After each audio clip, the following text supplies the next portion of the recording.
El derecho tiene voces técnicas. Por voces técnicas nos hacemos referencia a la nomenclatura del derecho.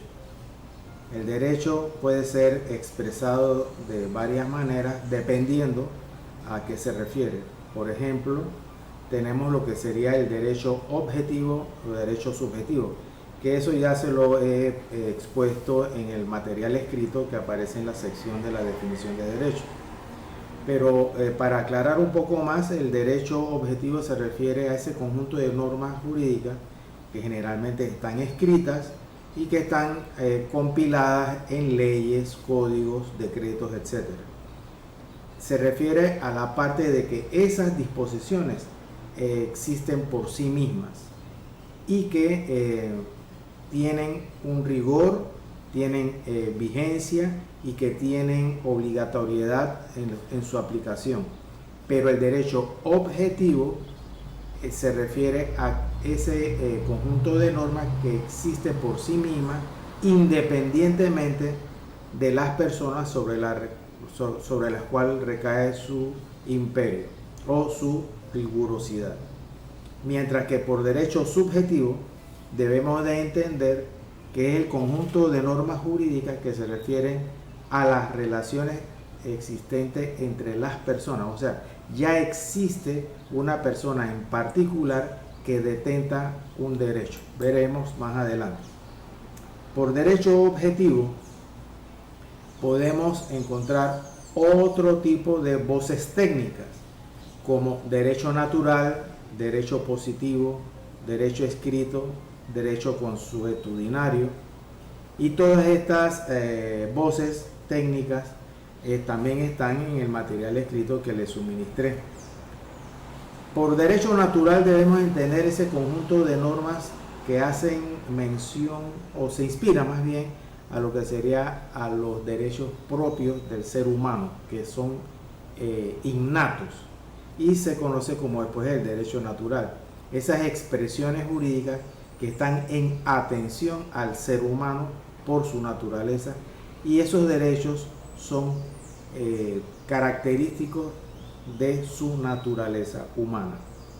Mientras que el derecho positivo, entendemos que generalmente el derecho positivo se refiere a lo que sería el derecho vigente, el derecho que ha sido aprobado y sancionado y promulgado en un sistema jurídico. El derecho escrito sería aquel que consta, pues, obviamente, en documentos escritos como leyes, códigos, etc. El derecho consuetudinario es el que se hace referencia más bien a que tiene una base o un fundamento en la costumbre. Un ejemplo clásico que pudiéramos mencionar del derecho consuetudinario es el derecho inglés o de Inglaterra, que se conoce también como el common law. También las acepciones de derecho o las nomenclaturas pueden ser de acuerdo al lugar de origen y la época. Por ejemplo, el derecho panameño, o sea, por su origen. Y a la época pudiéramos hablar del derecho medieval o, por ejemplo, también el medieval español.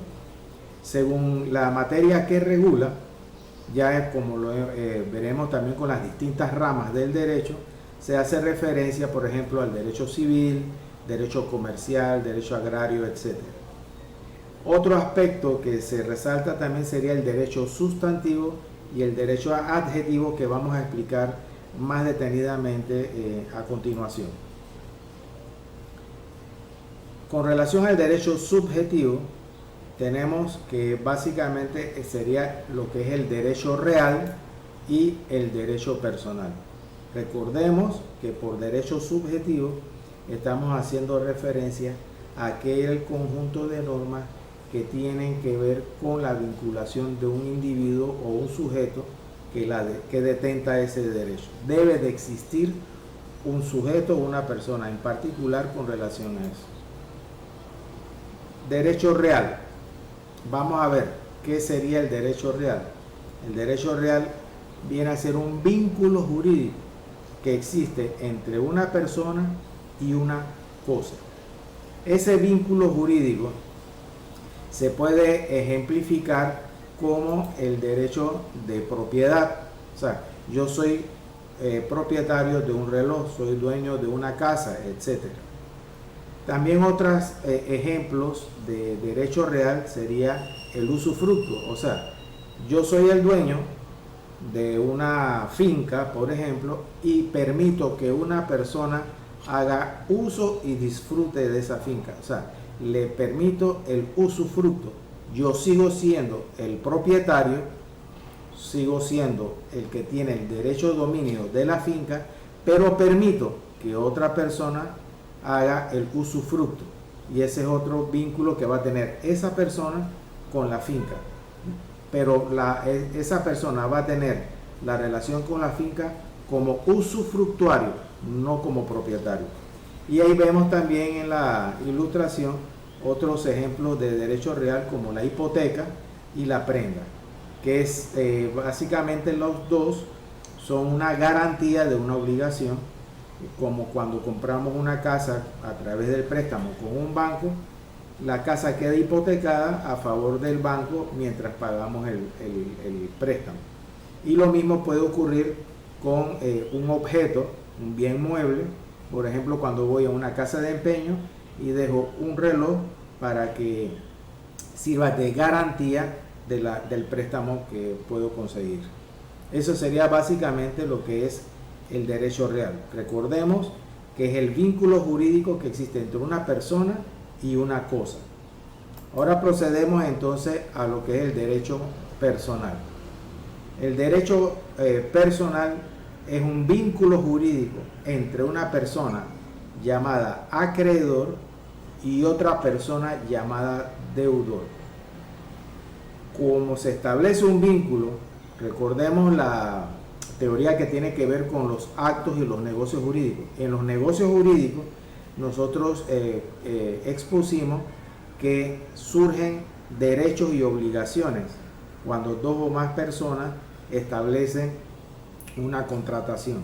En ese sentido, el vínculo jurídico se refiere a que dos o más personas establecen una relación de la cual nacen derechos y obligaciones. Y esos derechos y las obligaciones están en función de lo que sería una prestación de dar, hacer o no hacer. Así como lo acabamos de ilustrar, tenemos que dos personas, una llamada acreedor y otra deudor, tienen una serie, entre ellos, tienen una serie de derechos y obligaciones en la que se tiene que ver qué prestación se va a cumplir, dar, hacer o no hacer. Por ejemplo, en un contrato de compra y venta, el vendedor y el comprador acuerdan un precio y en base a ese precio el vendedor tiene que cumplir la prestación de dar la cosa vendida, mientras que el comprador tiene la obligación de dar el dinero del precio.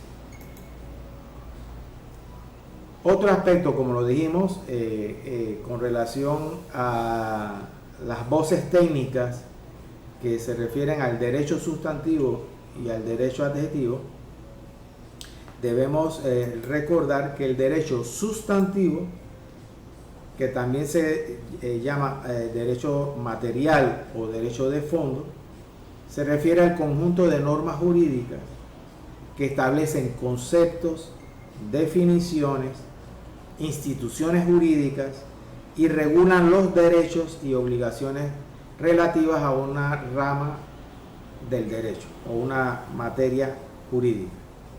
Ese es lo que es el derecho sustantivo. El derecho adjetivo sería entonces lo que se conoce también como el derecho formal o de procedimiento o derecho procedimental. El derecho adjetivo se refiere a ese conjunto de normas que establecen los procesos con los que se hace la solución de algún problema o conflicto que se haya dado en el ejercicio del derecho sustantivo. Y el derecho adjetivo también crea las instituciones que serían las competentes o las autoridades competentes para resolver esos conflictos o esos problemas. Dicho de otra forma, el derecho adjetivo tiene el conjunto de normas procesales o de procedimientos con los que se hace valer el derecho sustantivo. Digámoslo de otra forma. El derecho sustantivo, en el derecho sustantivo, por ejemplo, dos personas celebran un contrato de compra y venta y resulta que una de las personas incumple con lo pactado. Entonces, el afectado puede acudir ante la autoridad competente, o sea, hace uso del derecho adjetivo, busca a la autoridad competente para que esa autoridad competente, de acuerdo a una formalidad o proceso, haga valer el contrato que la otra parte incumplió. A manera de ejemplo o de manera de ilustración, tenemos entonces aquí en las imágenes lo que sería el Código Civil, que sería un ejemplo de derecho sustantivo, porque en el Código Civil se establecen los conceptos, las definiciones, las instituciones jurídicas, los derechos y obligaciones que van a regular la materia civil. Por ejemplo, en el Código Civil se regula qué es qué es el contrato de compra y venta, el contrato de arrendamiento, etc. Mientras que el derecho adjetivo es el que está en el Código Judicial, como lo vemos aquí. El Código Judicial sería el que tiene el procedimiento con el que se haría valer, en caso de que alguien incumpla uno de los contratos que está en el Código Civil, cómo hacer el procedimiento civil para que la autoridad jurisdiccional logre que se cumpla lo pactado. Otro ejemplo que podemos citar ya en el área penal, en el ramo penal, sería el derecho sustantivo, estaría ejemplificado con el Código Penal. En el Código Penal están las definiciones, conceptos, instituciones jurídicas que tienen que ver con lo que es delito, las penas aplicables, etc. Mientras que si una persona comete un delito, para saber si es inocente o es culpable, entonces nos vamos a lo que sería el derecho adjetivo. Y el derecho adjetivo en la rama penal está contenido en el Código Procesal Penal. Muchas gracias.